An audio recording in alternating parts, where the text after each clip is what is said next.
Good morning. Rangada. Good morning. Good morning. Good morning, Rangada. Good morning, everyone. Good morning. Everybody. Tuesday is Pallavi's day. If she is with the text, she can read. Yes, Rangada. Yes, okay. Yeah. You can start. There is a greater consciousness.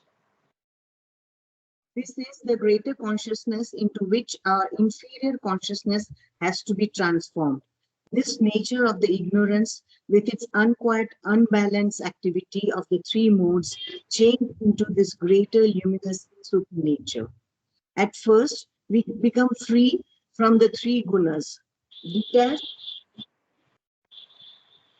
untroubled, Nishtra guna.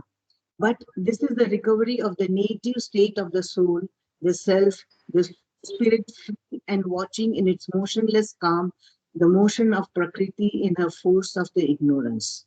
If on this basis the nature, the motion of Prakriti is also to become free, it must be by quiescence of action in a luminous peace and silence in which all necessary movements are done without any conscious reaction or participation or initiation of action by the mind or by the life being, without any ripple of thought or eddy of the vital parts.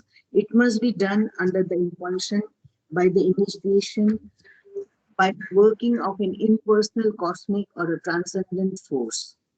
A cosmic mind, life, substance must act, or a pure transcendent self-power and bliss other than our own personal being or in building of nature. This is a state of freedom which can come in the yoga of works through renunciation of ego and desire and personal initiation and the surrender of being to the cosmic self or to the universal Shakti. It can come in the yoga of knowledge by the cessation of thought, the silence of the mind, the opening of the whole being to the cosmic consciousness, to the cosmic self, the cosmic dynamis, or to the supreme reality. It can come in the yoga of devotion by the surrender of the heart and the whole nature into the hands of the all blissful as the adored master of our existence. But the culmination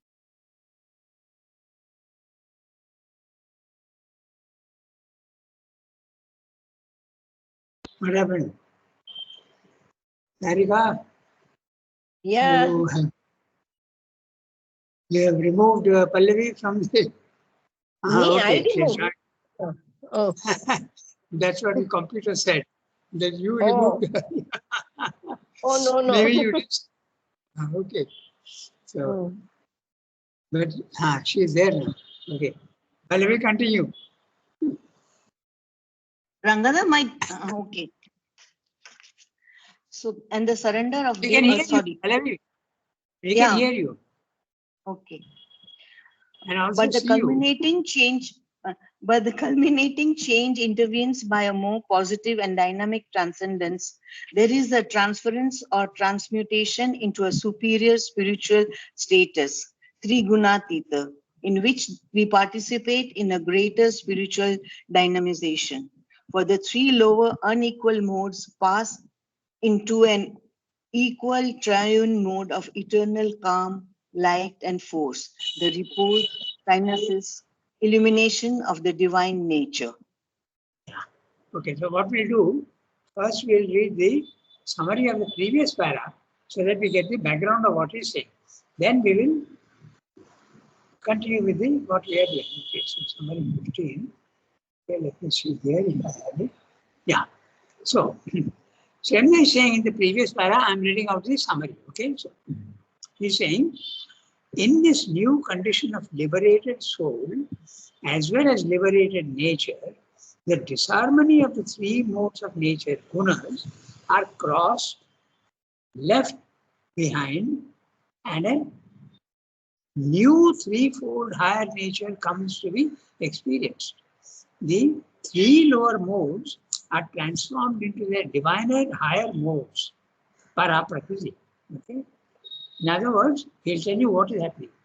Tamas, the body, the mode of inactivity and inertia, is now replaced by divine peace, and eternal tranquility of rest. When you are not moving, then there can be two things. Either you are not moving by control and fully positive, or it could be laziness. At our normal level, it would be laziness.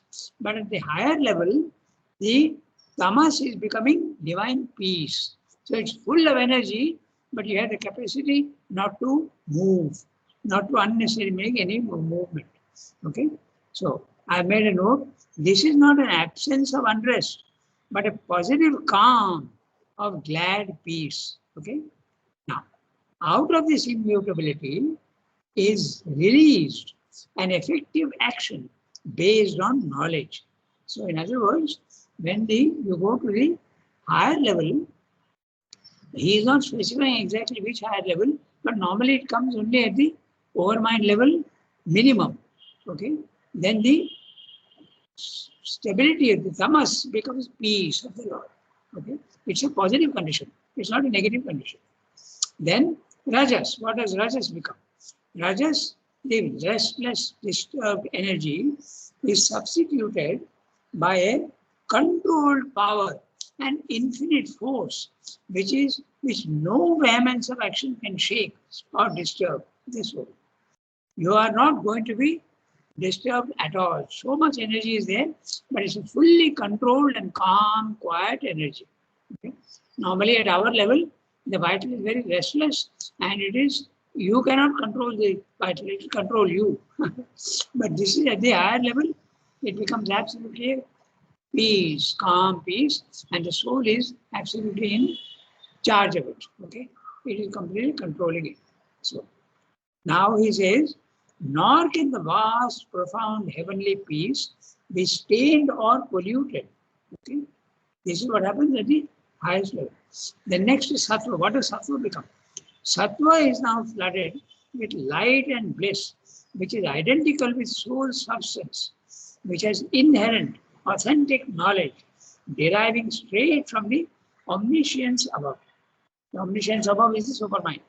The mind, whose action in the lower level was only understanding by constructed thoughts.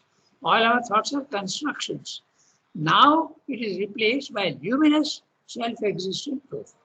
This is what he said in the previous. He is describing the condition where it's not only you have not got release, but you have also got control of your lower nature. Okay? So now we'll read the para that we read just now. This is a greater consciousness into which our inferior consciousness has to be transformed.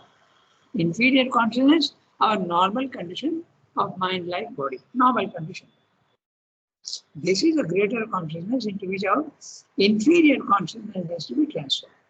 This nature of the ignorance, with its uninquired, unbalanced activity of the three modes, the body, vital and mind, are absolutely, there's no balance at all, and they are always quarreling with each other.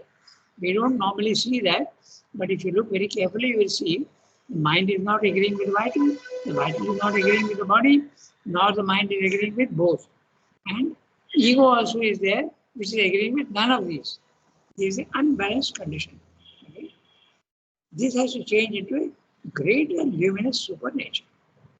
At first, we become free from the three gunas. There is a normal release. Okay? You get released from the three gunas. Then what does it mean?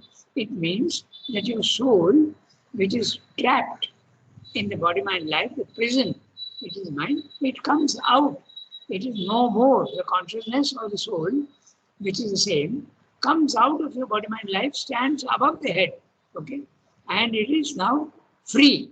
It has achieved freedom, mukti. That's what he's saying. At first, we become free from the three gunas, detached. We are not at all influenced by the body, mind, life. Untroubled. Nisray gunya. We have gone beyond the gunas. Gunas means, to make it very concrete, body, mind, life. We are not identified with your body, mind, life at all. But this is the recovery of the native state of the soul. This is actually what the soul should be. And that's what happens. Okay?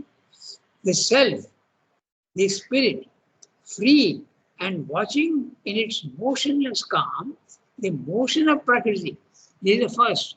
You are above the body mind life, and now you are watching, you are the witness, you are the Sakshi, and you are watching. What are you watching? You are watching all the movement of the body, vital, and mind. The movement in the mind is thoughts. Thoughts are occurring, but you are not the thinker. Vital emotions are occurring in the body, in the vital, but you are not experiencing them. You are above watching quietly. The body is moving and acting like a somnambulism, some sleepwalking.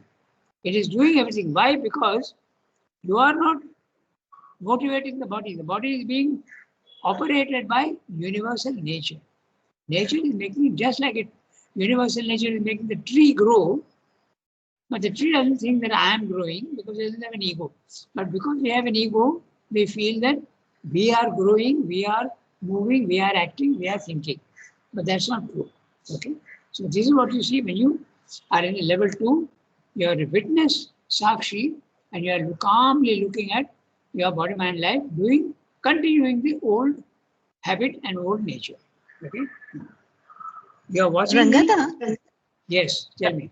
one question. Then what is Yeah. the difference between the tree and us at that stage?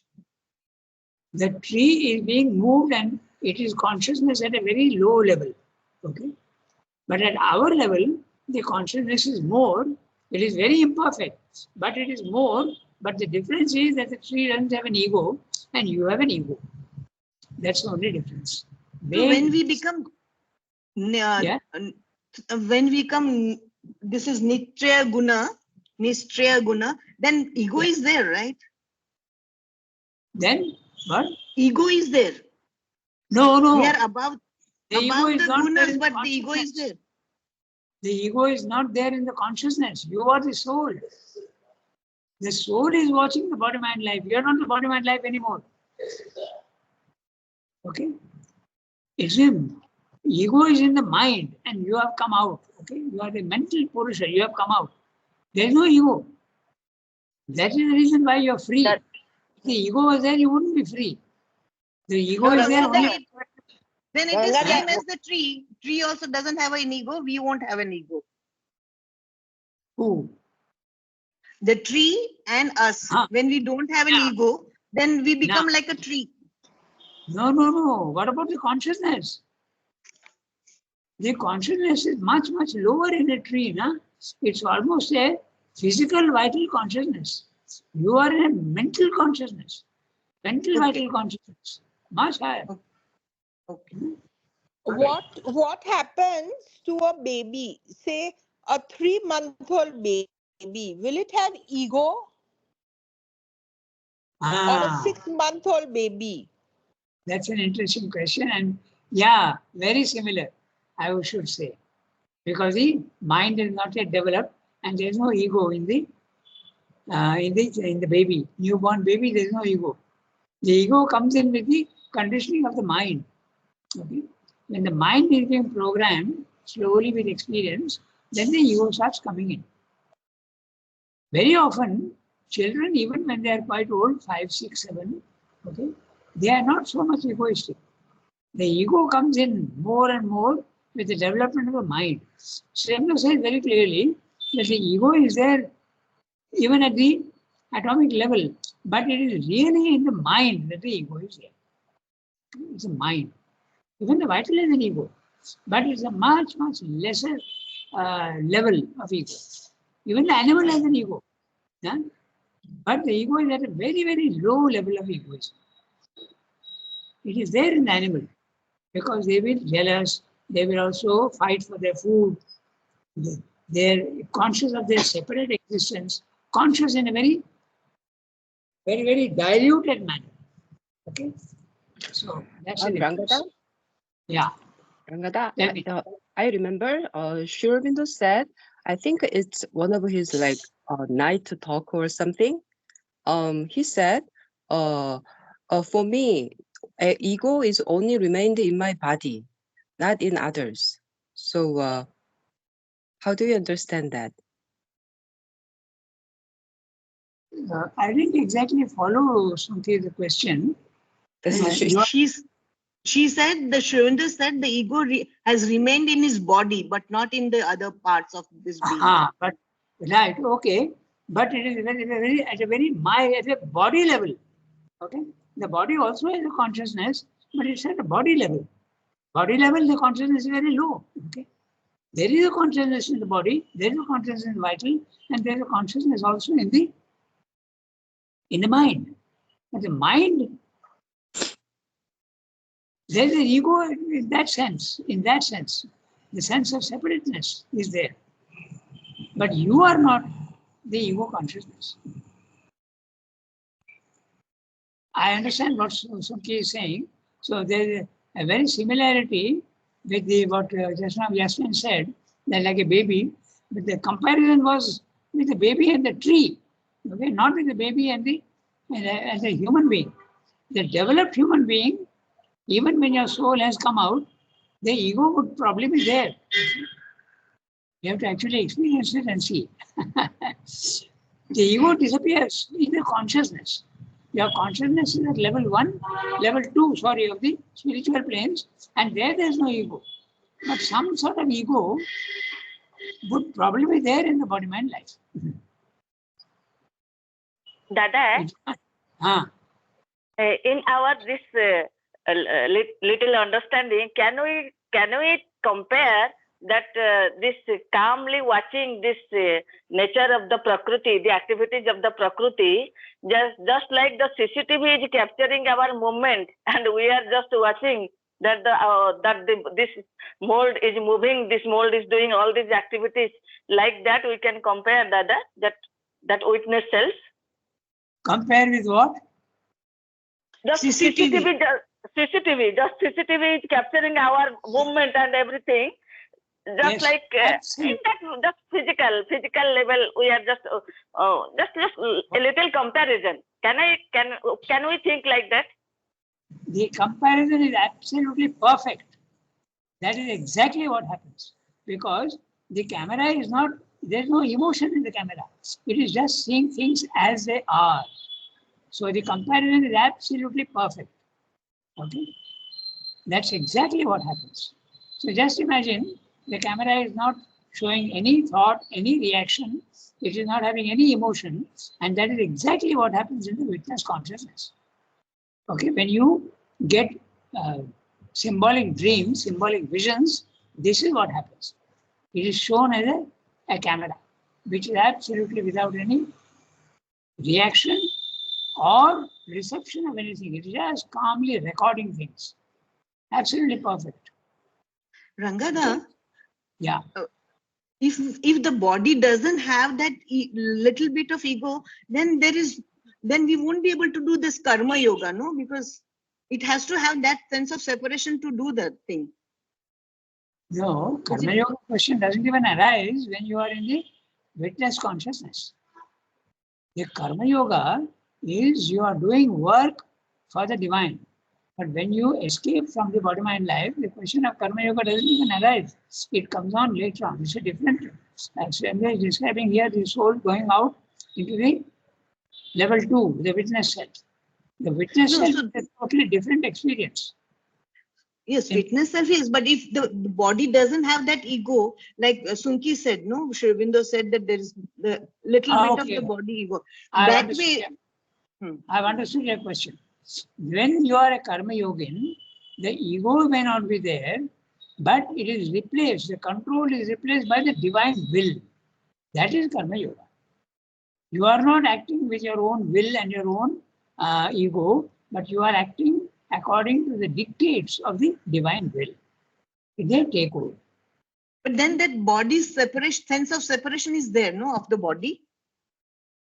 Sense of separation is not in the body. It's in the consciousness. Okay. In the ego. So who is feeling the separation? The body. And if he is doing the thing according to the higher powers, then he has that sense of separation, no? He is only an instrument. So that instrument has that sense of separation, no? Does the spoon or the screwdriver have a sense that I am separate from the man operating me? But that that screw and driver is not conscious, whereas the body is conscious, right? Very low level, That is, at a very low level.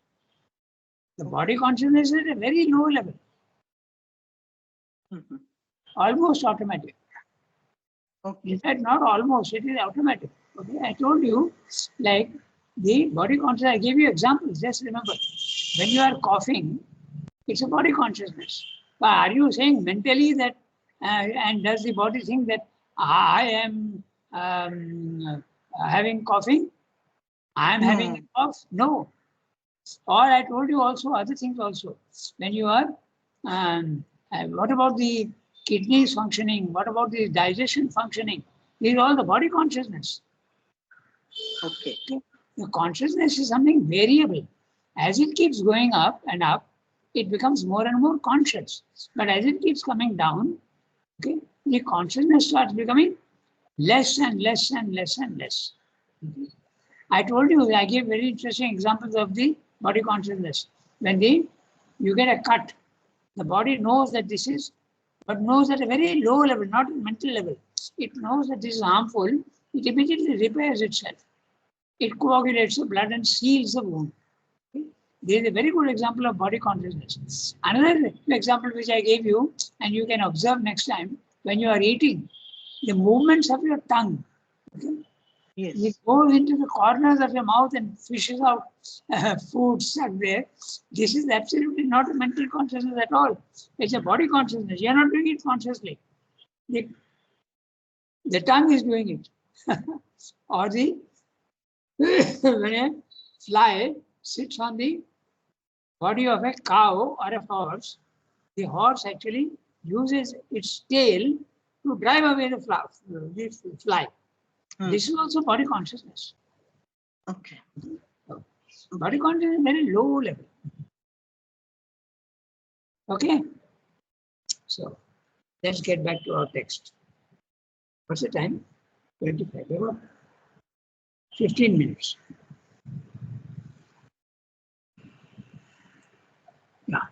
So I now come to the next sentence. I just read first. At first, we become free from the three gunas. Okay. Detached, untroubled, Nisray Guni. But this is the recovery of the native state of the soul, the self, the spirit, free and watching in its motionless calm the motion of Prakriti in her force of the ignorance. No, the Prakriti is in the ignorance. Okay? So, if on this basis, the nature, motion of Prakriti is also to become free, which is the ideal, okay? Even the body, mind, life must become free. That means you are in control of it. It must be by a quiescence of action in a luminous peace and silence in which all necessary movements are done without any conscious reaction or participation or initiation of action by the mind or the life being without any ripple of thought or eddy of the vital parts. It must be done under the impulsion, by the initiation, by the working of an impersonal cosmic or a transcendent force. So what Swami is saying is exactly what we discussed just now. The body-mind life is going on, but it is being operated not by your mental will, but by the universal force. And there also, he is saying something very interesting. He is saying it can be universal force or it can be an impersonal cosmic. Okay.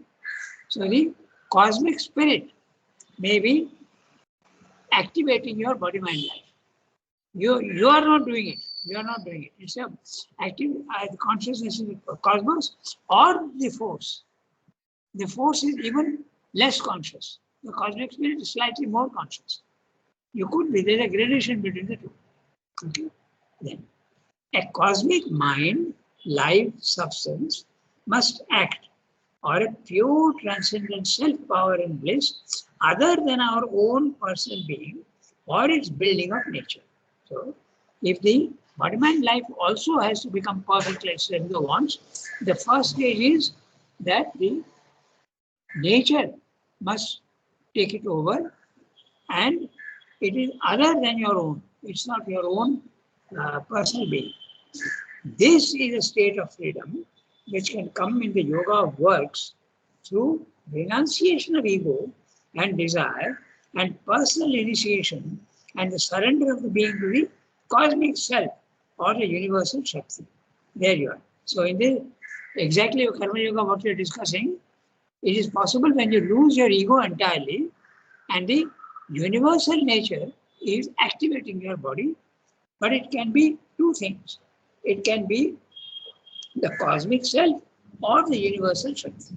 The cosmic self is consciousness, so there is a universal consciousness which is activating the body, which is slightly better than the universal force. The universal force is nature. The nature is already activating us, but we think that we are doing. That's the only difference. But the ego disappearing, universal nature continues to activate your body, mind, life. Okay? It can come in the yoga of knowledge by the cessation of thought, the silence of the mind, the opening of the whole being to the cosmic consciousness. So in Jnana Yoga, you make your mind silent and your consciousness rises to the self. And in Karma Yoga, you get rid of your ego and then your consciousness can rise to the self. Because in Karma Yoga, you are doing things for the Lord, not for yourself. So when you are doing for the Lord and not for yourself, the yourself becomes less and less and less and less. And the Lord becomes more and more and more and more. So therefore, you become an instrument of the Lord. But in the beginning, it is not the Lord, it is the cosmic consciousness which is doing, which is activating. Okay? It can come in the devotion. Now, third one.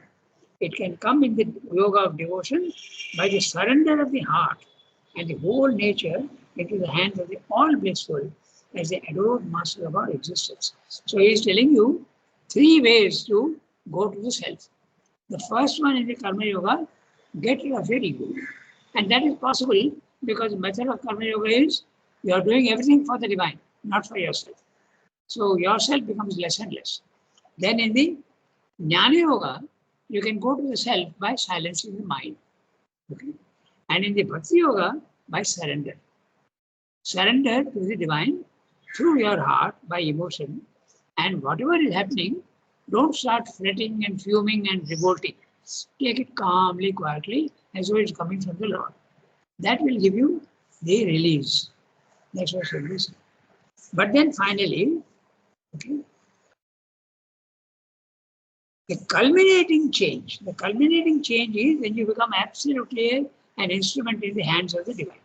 The culminating change intervenes by more positive and dynamic transcendence. You have to go to the third level, not the second level.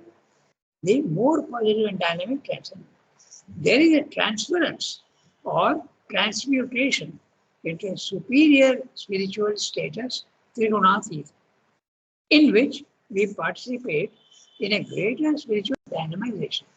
The witness self can become dynamic, but it remains in the spiritual planes of consciousness. Okay?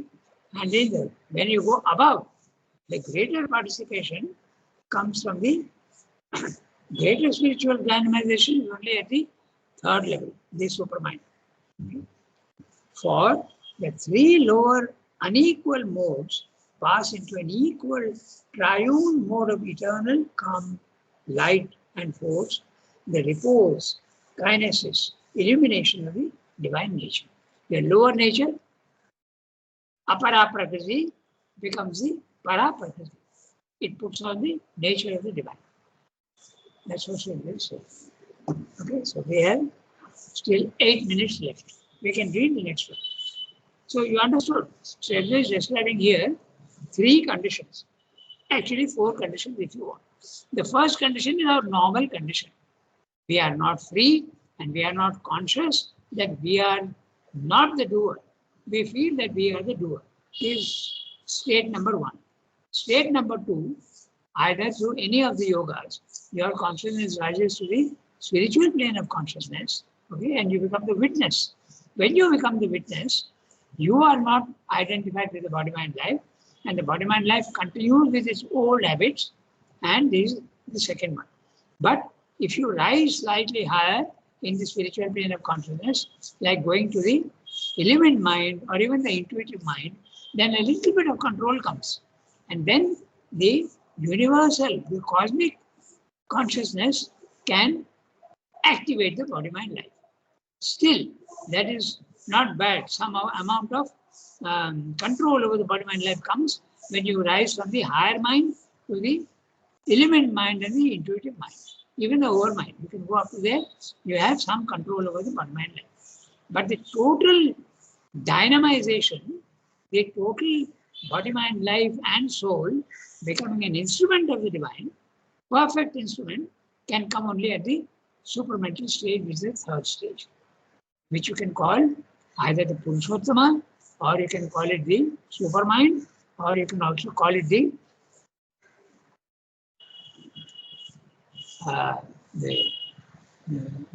Ishwar. Srivastava calls it the Ishwar. Okay, so we can read the next one. Dada, Yes, tell me. can we relate distinctively that this is the aspects of Drashta, Anumanta, Bhokta, is these Yes. concepts to Yes. the states of the different level of these mind level, the spiritual mind level? Can we Yes. relate? Can you please explain something by relating them, that a higher Yes. mind state and an illumined state? What is the state of these witnesses? Please, Exactly. Dada. So when you rise to the first level, you are a witness, Sakshi. At that time, you are only a Sakshi. There is no control over body, mind, life. Okay? You are completely detached. But as you said, if you go to the element mind level, you become the Anumanta. Okay? And then if you go to a slightly higher level again, you become the Bharta, the supporter of the body, mind, life. Then the change can come. Slight control can come. So what you are saying again is absolutely correct. Okay? And then you go to the even the intuitive mind and even the overmind, a little more control comes in, but not the full control over the body. Okay? But the control of the mind and the control over the vital can come. Transformation can come.